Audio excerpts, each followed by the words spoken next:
je vous laisse accueillir, comme il se doit, le candidat numéro 2. Vous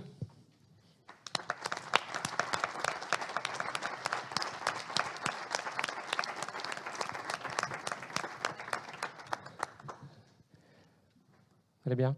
Excellent. Belle Bon. journée en perspective. Parfait. C'est beau. Donc, continue à parler. On va faire un petit test micro, voir si tout fonctionne. Bonjour à tous, bonjour à toutes. Ça ne marche pas beaucoup, on dirait. Non? Est-ce que vous avez appuyé sur votre petit... Oui. C'est bon. Ah là, je crois que c'est mieux. C'est mieux? Ouais, c'est mieux? Très bien. Bon, alors je serai votre guide Génial. pour cet après-midi. Voilà, c'est le privilège de l'âge. Voilà. Je Ça rassure. vous accompagnerai dans chacun des ateliers.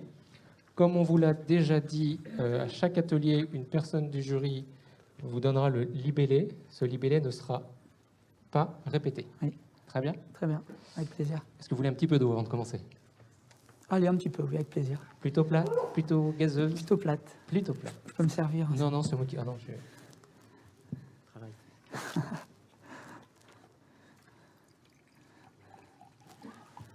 C'est adorable. Merci beaucoup. Merci beaucoup. Vous êtes prêts? Oui. On va débuter. Je vais vous laisser vous installer juste ici en bas, à côté du manche debout, juste ici, en tournant. Oh non, regardez, juste là. Là. D'accord. Voilà. Le premier atelier se passera avec les membres du jury ici même. Vous allez avoir une projection de cette épreuve et le membre du jury va vous donner lecture du libellé. Très bien. Je vous laisse écouter. Atelier numéro 1, hommage à la gastronomie française.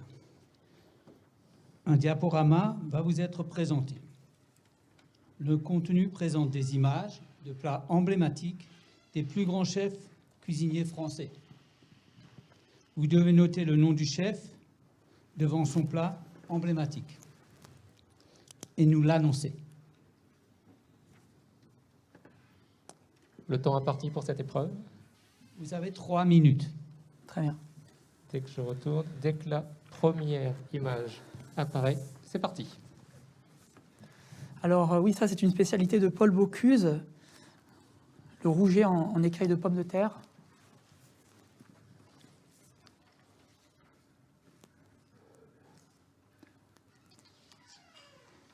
Le gâteau moelleux de Marquis de Béchamel. Personnellement, ça ne me parle pas.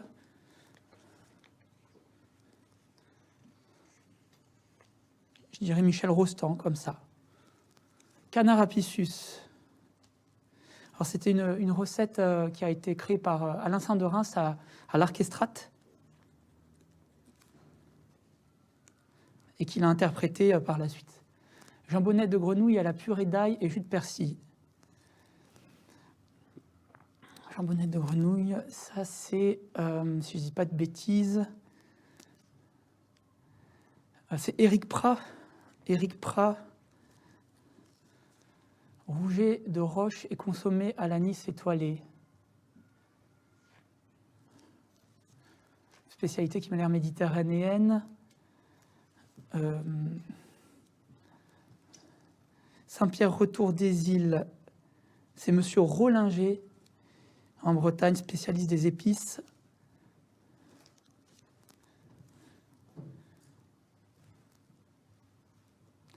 Saumon soufflé, alors ça j'ai eu l'occasion de le servir, c'est à l'auberge de Lille, monsieur Héberlin, Marc Héberlin, et son papa, Paul.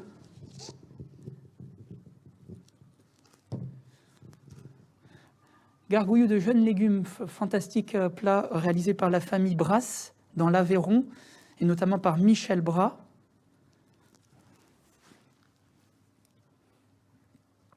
Très coloré, très printanier. Gelée de caviar à la crème de chou-fleur. Ça, je dirais...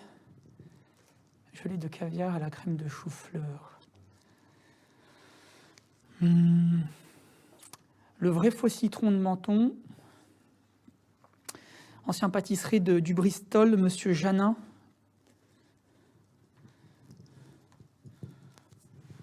Magnifique trompe-l'œil rafraîchissant de citron. Parfait. Merci beaucoup. Merci à vous.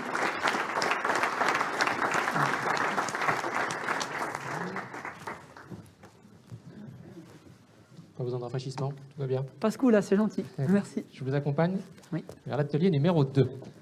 Bien. Je vous laisse vous installer ici même et je laisse le jury vous annoncer. Très bien. Merci pour. Bonjour monsieur, soyez le bienvenu. Bonjour madame. Veuillez, s'il vous plaît, nous identifier les 4 produits devant vous. Vous aurez pour ce faire 3 minutes 30. C'est parti. Merci beaucoup. Verre numéro 1.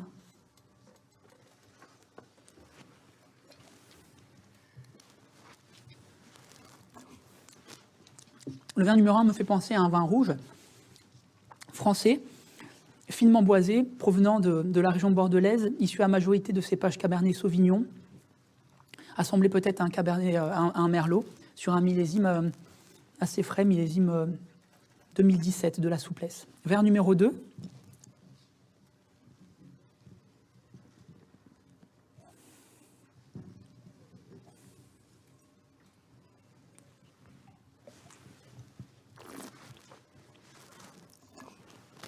Le verre numéro 2 me fait penser au premier verre, dans cet assemblage de cépages, j'ai envie de dire carménés. J'entends par là les Cabernet Sauvignon, les Merlots, avec cette touche végétale, finement boisée. Et pour le coup, là, je partirais peut-être plus sur la région de la Loire, Cabernet Franc. En tout cas, vin rouge, français, Cabernet Franc, millésime 2018. Verre numéro 3.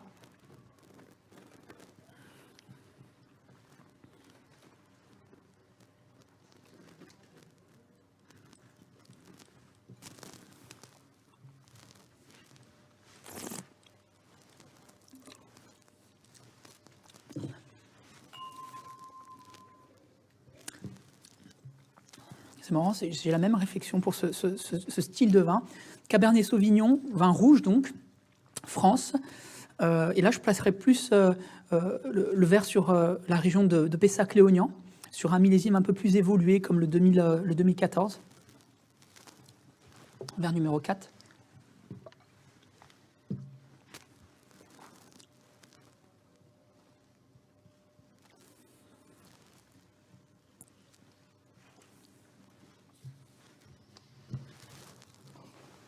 Une bière réalisée à partir de malt, haute température, donc une ale fruitée avec un houblon assez discret. Je la situerai en France, soit une bière de Picardie, une ale, ou en tout cas un style anglais. J'entends par là une bière fruitée, peu amère et désaltérante. J'essaie de préciser mon propos sur les millésimes et les régions.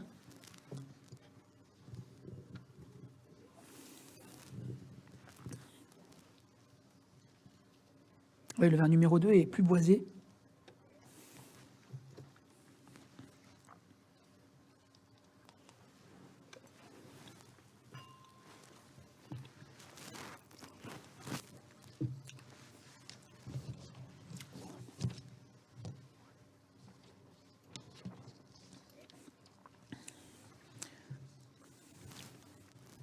Verre numéro 3, plus d'évolution, cette touche un peu truffée. Je vais peut-être le placer plus sur 2001.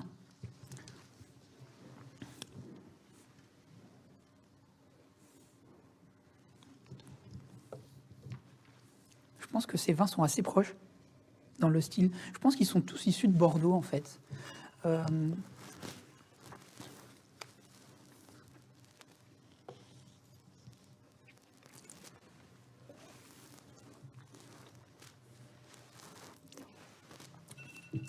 Merci beaucoup. Ah, c'est terminé? Non? C'est terminé, un instant. Merci beaucoup.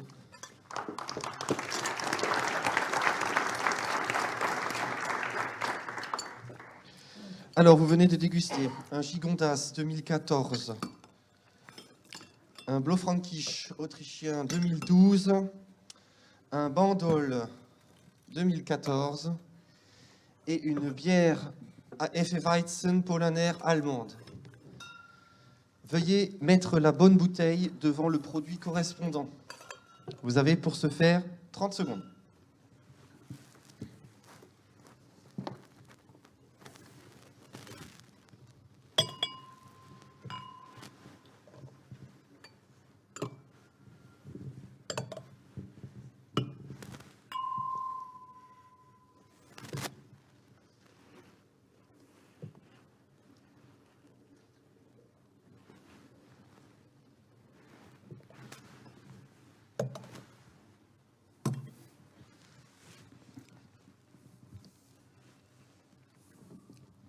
Parfait, merci. Vous pouvez Oh. applaudir si vous voulez.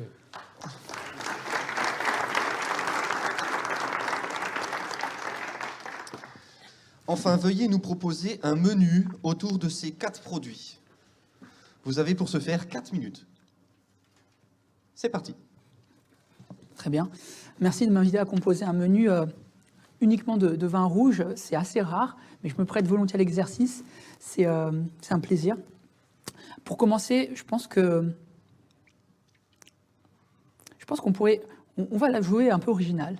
On va commencer avec le Blaufränkisch. Le Blaufränkisch, c'est un peu le cousin du Gamay, si on peut le comparer, avec une structure assez souple, de la gourmandise et des tanins craquants. Je pense qu'on pourrait aller rechercher un accord assez insolite issu de l'anguille. Un poisson qui est à la fois savoureux, fondant, et on le travaillerait sur des pommes de terre fondantes. L'anguille serait laquée au jus de raisin, légèrement épicée au réfort. Et l'idée, c'est de créer comme ça une sorte de liaison sur la texture du Blaufränkisch, et en même temps apporter une sorte de moelleux, quelque chose de confortable. Je pense que ça fonctionnerait très bien. Donc, anguille pochée au vin rouge sur pommes de terre fondantes, légèrement épicées au réfort. Pour accompagner, je pense qu'on continuerait avec, à ce moment-là, qu'est-ce qui serait logique? C'est vrai que le gigondas a malgré tout une texture assez souple. On pourrait aller rechercher le caractère à la fois juteux et délicat du pigeon au moment du plat. Un pigeon travaillé en croûte de céréales, légèrement agrémenté de foie gras. Et pour faire une liaison avec le gigondas, peut-être faire une sorte de réduction de jus de mûre avec un condiment cacao, truffe noire, pour faire écho à ce caractère sous-bois un peu du gigondas. Cuisson rosée.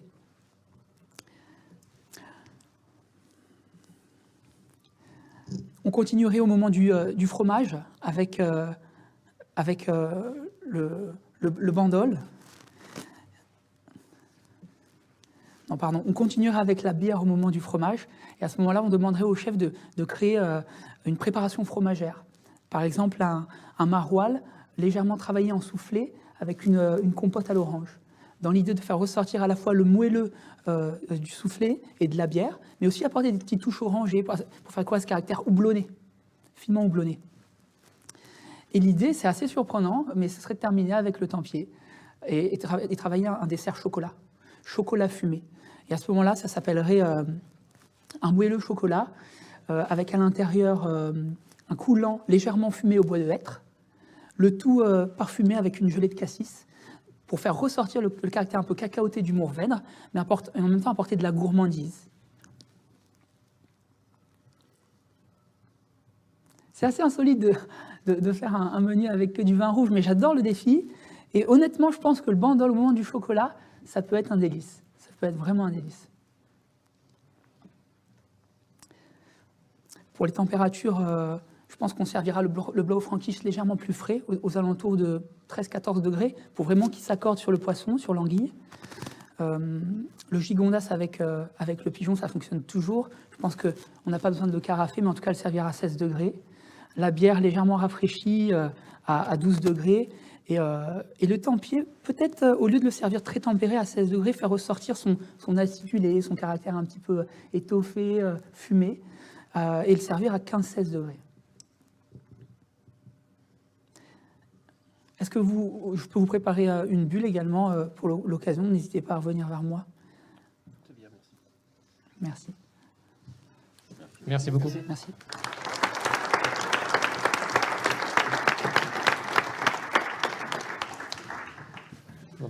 Bon, on va redescendre quelques marches. On va redescendre des pieds sur terre. Un peu d'eau. Oui. Ouais. J'ai jamais autant servi d'eau de ma vie, je crois. Alors, je vous laisse vous installer, vous êtes bien là, presque là. Oui, j'adore. Voilà. Ah. Pour l'atelier suivant, les membres du jury sont juste ici. Je vous laisse, Enchanté, les laisse annoncer l'intitulé. L'atelier numéro 3 se nomme « Le langage des boissons ». Un tableau va vous être présenté. Veuillez compléter ce tableau en cochant d'une croix vos réponses en nous les annonçant. Pour cette épreuve, vous avez 4 minutes. Très bien. Le slide commence, le chrono début. Voilà, c'est parti. C'est parti. Dépulpage. Je pense que c'est le langage de la bière. C'est le langage de la bière au moment où on filtre la bière. Amylique. Amylique, ça fait partie du langage du vin. C'est lorsque un vin blanc ou un rosé a subi une macération à froid et des goûts de bonbons anglais ressortent. Anthracnose, c'est une maladie de la vigne. Malheureusement, l'anthracnose, ça arrive lorsque la vigne étouffe. On appelle ça aussi l'apoplexie. C'est un peu comme l'esca et ça développe des petits boutons sur les feuilles. Zytologue. Zytologue, c'est le langage de la bière, car les zytologues sont les spécialistes de la bière, comme les sommeliers pour le vin. Craft. Craft, eh bien, ça pourrait être le café comme le vin, mais je vais dire le vin parce que craft, bon, ça peut être l'artisanat, mais c'est aussi le fait de tailler, de préparer, de confectionner le végétal, et ça s'applique évidemment aussi pour le vin, mais pour le café. Apyrène. Si je ne me trompe pas, apyrène, c'est comme une molécule ou ce qu'on pourrait décrire comme un caractère aromatique du café. La torréfaction, l'empyromatique. Pound. Pound, moi, personnellement, spontanément, ça me fait penser à la monnaie anglaise, mais j'imagine que ça doit être bien autre chose que ça. Je vais dire la bière, puisque la bière est anglaise, donc sa sonorité me fait penser à la bière. Liqueur. La liqueur, c'est un langage du café, mais aussi du vin, parce que quand on déguste un café, on parle de liqueur, comme le thé d'ailleurs. Et on parle évidemment de vin, comme le vin de liqueur, la liqueur d'un sauterne, la liqueur d'un muscat. Dentelle. Dentelle, c'est la bière. C'est lorsque la mousse reste sur les bords du verre, un petit peu comme les larmes du vin. Caracoli. Caracoli. Caracoli, spontanément, ça me fait penser à un cru de café. Je vais noter café. Chlorose. Chlorose. À mon avis, chlorose, c'est le langage du vin de la vigne. C'est lorsque la vigne a des problèmes, encore une fois, d'apoplexie, je pense. Hein. Zaz. Zaz, je pense que c'est un type de bière. Batch. Non, batch. Batch, spontanément, je mets la bière et je n'ai pas d'explication. Pointu, c'est une variété de café pointu. C'est une variété de café, le bourbon pointu, mais c'est aussi une saveur, quand on parle du vin, qu'on parle d'une saveur pointue, l'acidité pointue. Le sécaillage. Sécaillage, je pense, c'est quand on enlève la pellicule des baies de café. Diglucoside, c'est une variété je pense, d'acidité ou de sucre présent dans la bière. Jute, eh bien, ce sont les sacs qui servent à transporter le café, à le commercialiser, les sacs de jute. Sauvage. Sauvage, je dirais le café. Sauvage. Après, c'est aussi une cuvée dans le vin. Heil. Heil. Heil. Je pense la bière, de par la prononciation anglophone. Dentelle. Alors, on en a parlé tout à l'heure, la dentelle. Ça peut être c'est la bière. Hein. Rude. C'est un terme anglophone pour peut-être décrire aussi les tanins, quand les tanins sont rudes. Oui. Le mérital. Mérital, spontanément, ça ne me dit rien.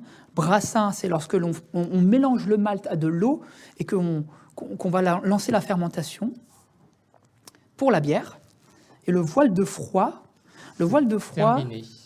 Le vin. C'est terminé. Merci beaucoup. Merci à vous.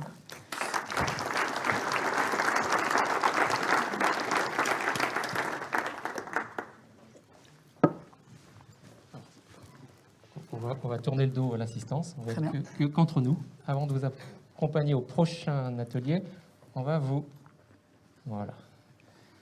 décrire un plat. Oui. Je vous laisse en prendre connaissance.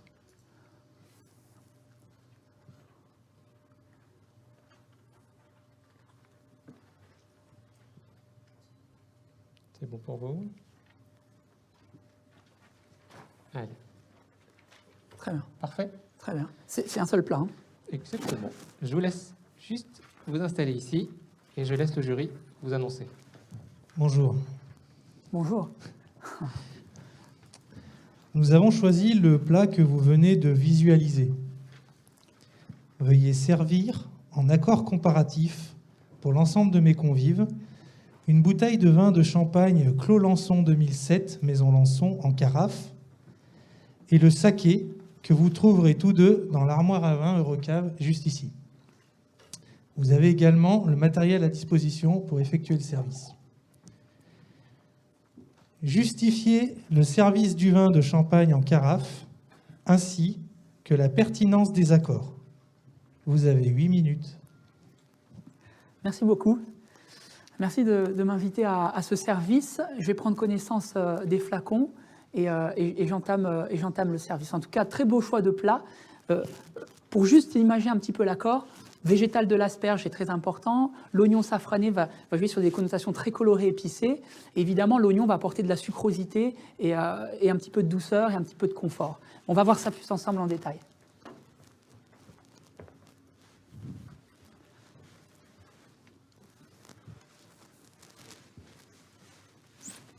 Avez-vous un plateau, s'il vous plaît? Merci, collègue. Merci.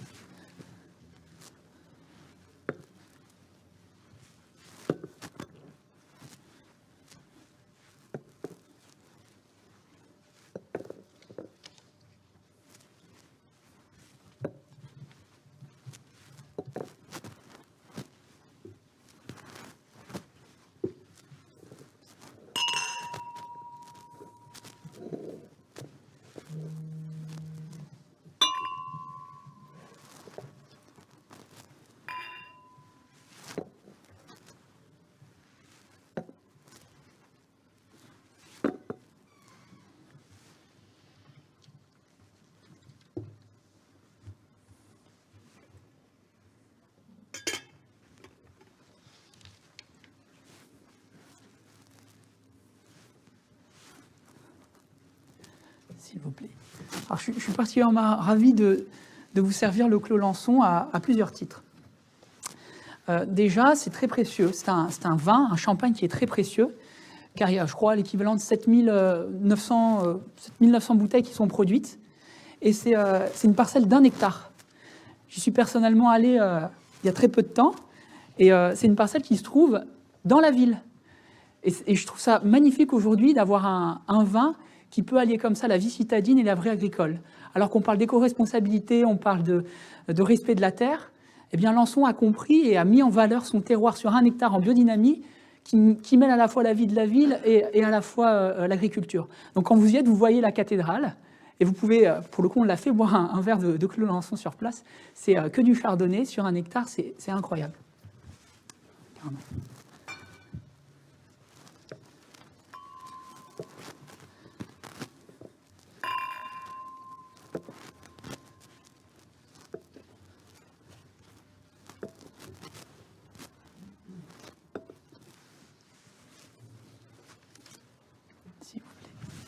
Alors pourquoi carafer un champagne? Le but de l'effervescence dans le champagne, c'est évidemment l'aspect festif, la fête, mais pas que. C'est aussi un rôle d'exhausteur de goût. La bulle a pour comme ça but de créer comme un vortex et de développer, déployer les saveurs, créer un mouvement, un goût et une persistance beaucoup plus longue. Et le fait de carafer, on va justement contenir cette effervescence dans la masse, dans la texture, de manière à donner beaucoup plus de relief.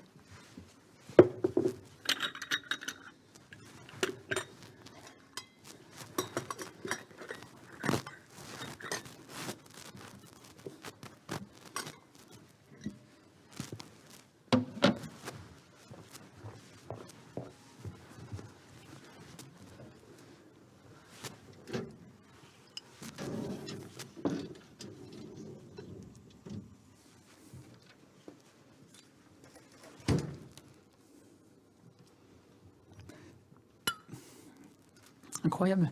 Alors, je vous présente les flacons. Le Clos Lançon 2007, créé par la maison Lançon, bien sûr. Et en ce moment, le chef de cave, c'est Hervé Dantan. Et je vous présente le saké, qui est un igori, c'est-à-dire qu'il n'est pas filtré, vous allez voir. C'est assez particulier, mais c'est délicieux.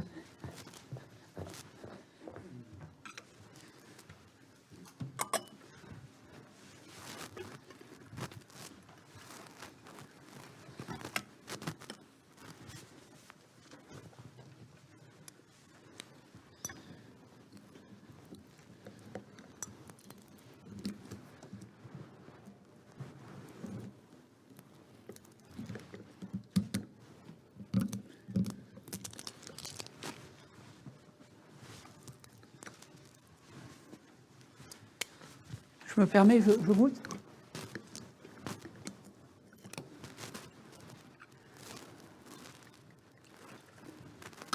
Vous voyez, cette robe presque laiteuse veut dire que le saké n'est pas filtré, mais en tout cas fait ressortir des notions de pêche blanche, de riz, de crème, des sensations presque lactées qui évoqueraient presque les fruits rouges aussi. Ça tapisse le palais, c'est délicieux. S'il vous plaît. Merci. Alors la pertinence de l'accord avec le nigori, c'est que cette sensation laiteuse, onctueuse, crémeuse va équilibrer le végétal de l'asperge. Et évidemment, l'oignon, sa douceur, va créer comme une symbiose avec la texture du saké.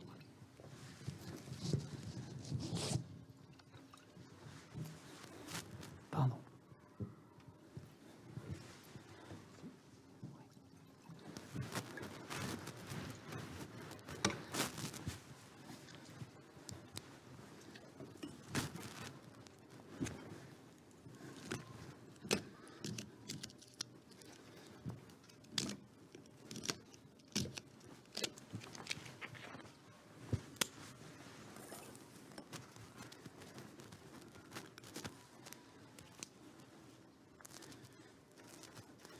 Un hectare de chardonnay d'un seul tenant à Reims.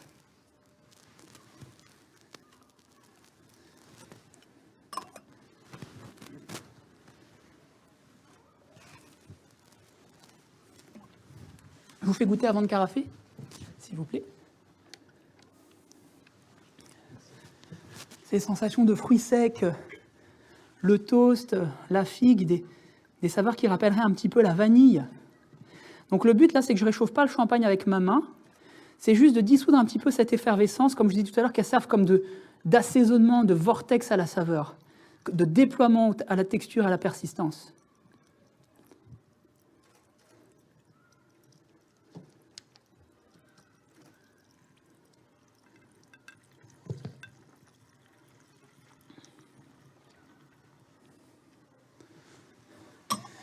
L'accord avec les asperges, là, va se jouer vraiment sur le fait que la bulle va équilibrer la sensation un petit peu racinaire de l'oignon. Vous savez, sur des beaux champagnes comme ça, qui ont été vinifiés en barrique et qui, avec le temps, déploient des saveurs un petit peu sous-bois, champignons, racinaires, ça va faire ressortir la saveur de l'oignon. La bulle va équilibrer l'aspect un petit peu farineux, l'aspect un petit peu gras de la sauce.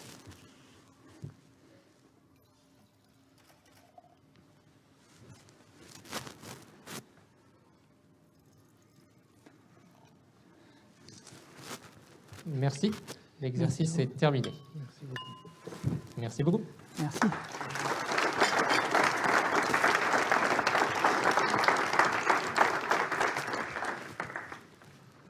Un petit peu d'eau. Elle servit en plus. Ouais. Les ateliers s'enchaînent, ça permet de couper un petit peu. Merci, ça crée des pauses. C'est bon? C'est bon, On poursuit? on poursuit. Allez, je vous laisse vous installer juste ici, au coin de la table, en face du jury. Juste ici. Juste ici. Je vous en prie. Bonjour. Bonjour. Une maison de haute joaillerie fait appel à vos services pour organiser une dégustation autour d'un parcours chromatique de leur toute nouvelle collection baptisée Voyage au cœur des Ambres. Pour cet événement qui durera 1 heure, 50 clients de prestige seront présents. La maison vous demande d'articuler ce parcours de manière à ce que chaque convive puisse déguster tous les vins. Vous avez 6 minutes pour présenter vos suggestions aux clients ici présents.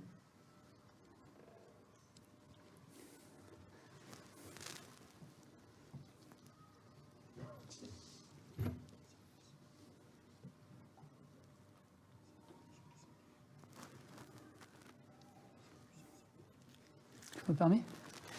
Merci de m'inviter à l'élaboration de cette soirée prestigieuse. C'est impressionnant de voir toutes ces chromatiques, toutes ces teintes. Ça me fait penser spontanément au vin. Évidemment, je vois des indications qui évoquent les spiritueux. Je pense que le but de ce genre de programme, c'est de ne pas saturer le palais, d'inviter les gens en voyage sans forcément les fatiguer et saturer la curiosité et le palais. Que faire? Je pense qu'il faut commencer sur le champagne. Commencer sur le champagne et mettre en avant cette couleur claire, citrine, avec, pourquoi pas, un chardonnay, un blanc de blanc de la maison Lançon, dans l'idée de faire ressortir cette robe, mais aussi cet état d'esprit d'or blond, à travers des notions un petit peu pâtissières, de fruits blancs, de toast, et commencer avec sapidité, avec fringance. Première étape du parcours. Citrine foncée, à ce moment-là, il faudrait peut-être leur suggérer de rester dans ces notions un petit peu de couleur, évidemment, mais de développer peut-être un petit peu plus de maturité, et peut-être leur faire goûter un autre champagne en comparaison. Et à ce moment-là, ce serait peut-être plus un blanc de noir de la famille Aiguillorier sur un millésime récent, par exemple le 2008. Comme ça, on pourrait comparer un blanc de blanc et un blanc de noir qui, avec le temps, peut dévoiler aussi des notions peut-être un petit peu plus prunes, un petit peu plus vanillées. Pour la troisième étape, cognac clair.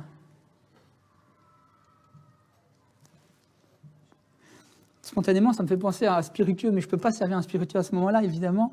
Vous savez ce que je servirais à ce moment-là? Un vin orange. Les vins oranges sont des vins qui sont des vins blancs de macération, donc la couleur devient un peu plus orange. Et spontanément, ça me fait penser à cette couleur. Et je leur ferai découvrir, allez, on s'en va en Italie avec le domaine Gravener, en Frioul, sur des notions justement d'hibiscus, de gentiane. On continuerait avec la teinte cognac moyen, et là, je pense que ce serait le moment de leur faire goûter un vin liquoreux, avec, par exemple, un Vouvray qui a de l'évolution, un Vouvray moelleux de la famille Foreau sur le millésime 96, qui dévoile des touches un peu truffées. Et on est vraiment sur ces notions de doré, mais évoluées. Au moment du cognac foncé, je pense que à ce moment-là, il faudrait avancer sur les spiritueux. Et là, c'est le moment de servir un cognac, tout simplement. Un cognac de la maison Hennessy, le XO, qui dévoile des touches de pruneau, d'épices, de vanille, encore une fois, dans cette panoplie de couleurs. Je pense que ce serait bienvenu. Au moment de la cerise, et là, il faudrait mettre en avant l'éclat de la couleur avec une liqueur de cerise, Sherry Herring, liqueur britannique qui dévoile des sensations de noyaux, de fruits.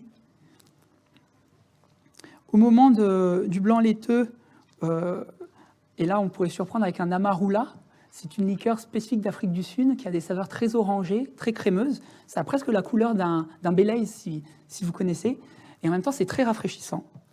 Et au moment du vert, je servirais un thé de Chine, un Voulon justement avec une couleur bleu-vert et des accents de jasmin, pour terminer la dégustation sur quelque chose d'apaisant, de relaxant, en phase justement avec toutes ces tonalités. Alors, je pense qu'il faudrait proposer également de quoi grignoter pour cette heure passée. Au moment des champagnes, peut-être proposer des gougères légèrement parfumées au cédrat et un petit peu de parmesan. Au moment du liquoreux et des cognacs, on pourrait servir des jolis fromages, des Stilton, des formes d'Ambert, des fromages bleus qui ont de la puissance et une certaine patine, quelque chose de soyeux. Au moment de la cerise et de la maroula, un gâteau, une pâtisserie comme un vacherin qui serait parfumé à l'orange confite et aux cerises. On ferait un vacherin cerise, un vacherin orange confite dans cette déclinaison de couleurs. Et au moment du thé, un chocolat, tout simplement. Terminer avec un chocolat au thé matcha, sur ces notions un peu végétales. Alors, il faut prévoir dans cette gamme de préparation un prix d'environ 250 € par personne au niveau des vins et de la nourriture. Je pense qu'avec la qualité des crus, les millésimes, les vins prestigieux qu'on va sélectionner et des liqueurs, il faut envisager, je pense, 250 € par personne, sachant que ça nous demandera un petit peu de personnel. Je pense au moins 2 personnes pour le service. Et prévoir de l'eau minérale également, un petit peu de châtel-d'oie, un petit peu de Thonon pour tout le monde, ou alors de l'évian et de la San Pellegrino selon les préférences.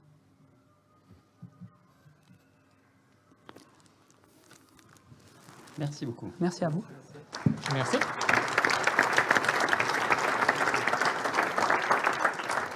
Je suis de retour. Un petit peu d'eau, vous avez beaucoup parlé là. Non, ça va. Ça va? Très Merci. bien. Bon, venez là. Oui. Je vous accompagne au prochain atelier.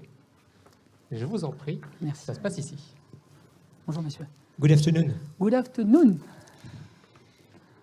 Sommelier in Cyprus, you welcome 20 students of the OIV Master of Science in Wine Management for 1 week at the end of August.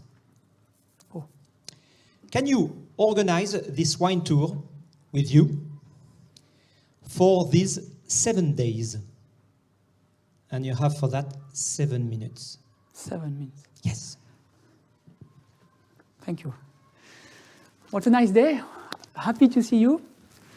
And what an event. Beautiful event. I'm happy to come with you, by the way, 20 students in OIV. OIV, to me, it seems like a lot of knowledges and a lot of opening mind, because there is so many countries represented in OIV. So what can we do? First, Cyprus is the Love Island.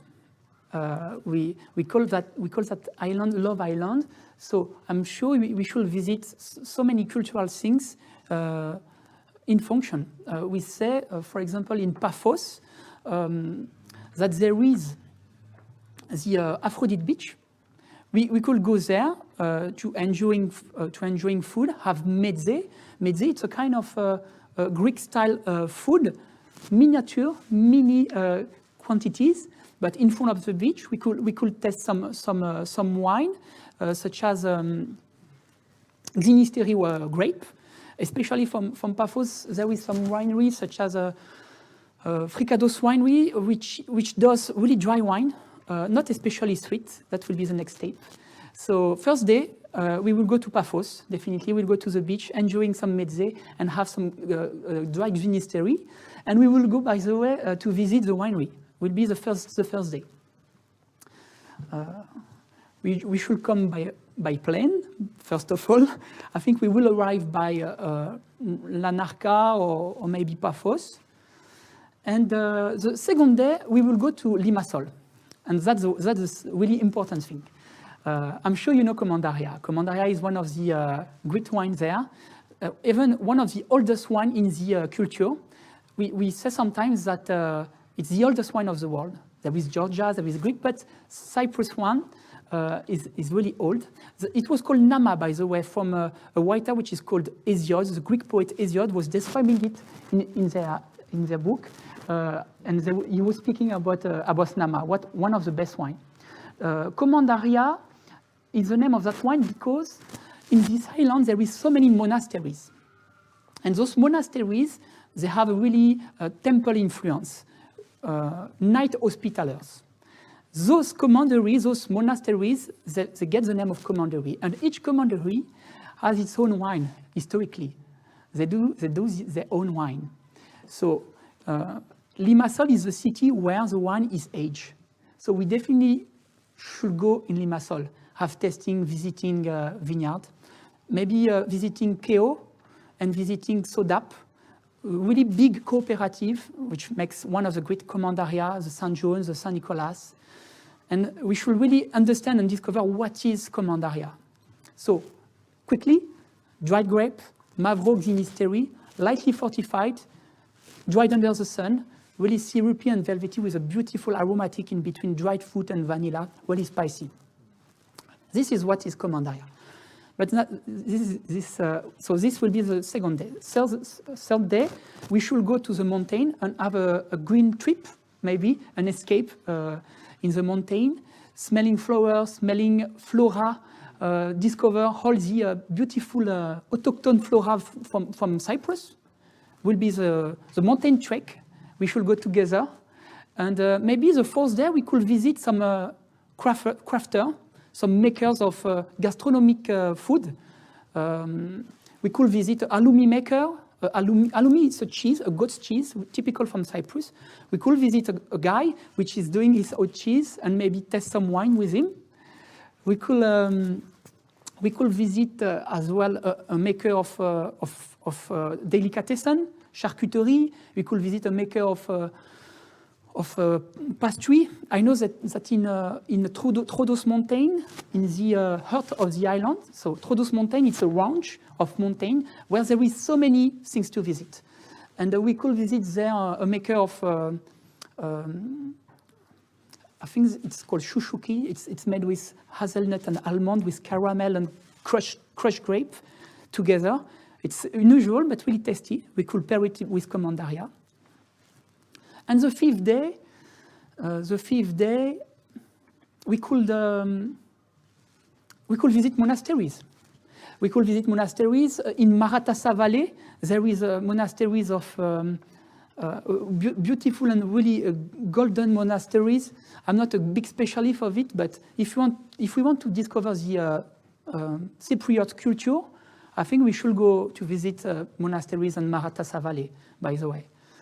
And maybe the last day, the 6 days, we should have a wine dinner at the hotel in Limassol. We will finish the trip with Limassol and having different type of wine from Cyprus, but from Mediterranean as well. Greek, Turkish, you know, a Santorin Sigalas Assyrtiko from Greece, a Bokaskere grape from Turkey, a Xynisteri, a dry Xynisteri, or even a Mavro or Maratevtiko grape, a red one, a dry one from Cyprus.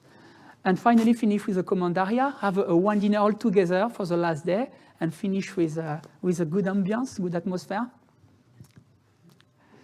What do you think? Seems good. Seems good, huh?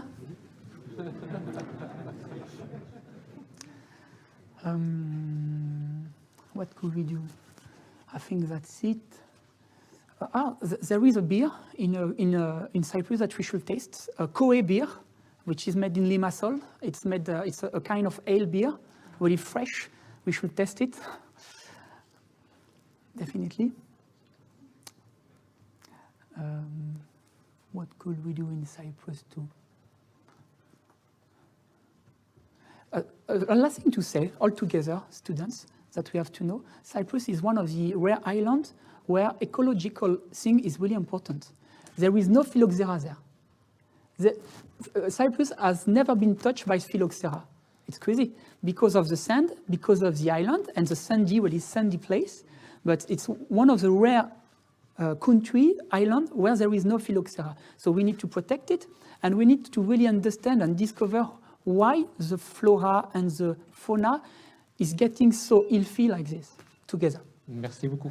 Thank you.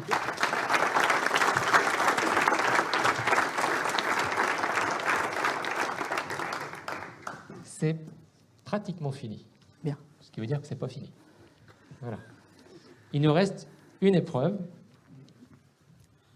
Je ne devrais presque dire la plus importante épreuve, étant donné que c'est la question du président. La plus stressante. Oui, ça s'est bien passé. Tout va bien pour l'instant, ça va? Ça va. Aussi? Ça va? Supporté? Bon. Non. Alors, la question du président du jour. Le Clos de l'Oratoire des Papes Oui. est un vin de Châteauneuf-du-Pape de la maison Augier. Comment se nomme la cuvée de prestige créée en 2015 qui évoque un célèbre événement musical et estival qui a lieu dans l'aire d'appellation Châteauneuf-du-Pape? Spontanément, je ne sais pas, mais par déduction, le Festival d'Avignon, c'est un festival très reconnu, très, très fameux. Ce serait peut-être le nom ancien d'Avignon, le nom de la cuvée. Malheureusement, je ne le sais pas, mais j'en déduis que ça doit être le nom du Festival d'Avignon. Et Avignon se trouvant... Ah non. Si c'est dans l'aire d'appellation, c'est Bédaric, Courtaison, Orange, Sorgue. Donc j'imagine Orange. Ça doit être Orange, par déduction. J'espère. C'est votre dernier mot? Oui, c'est mon dernier mot, président. On peut l'applaudir. Merci beaucoup.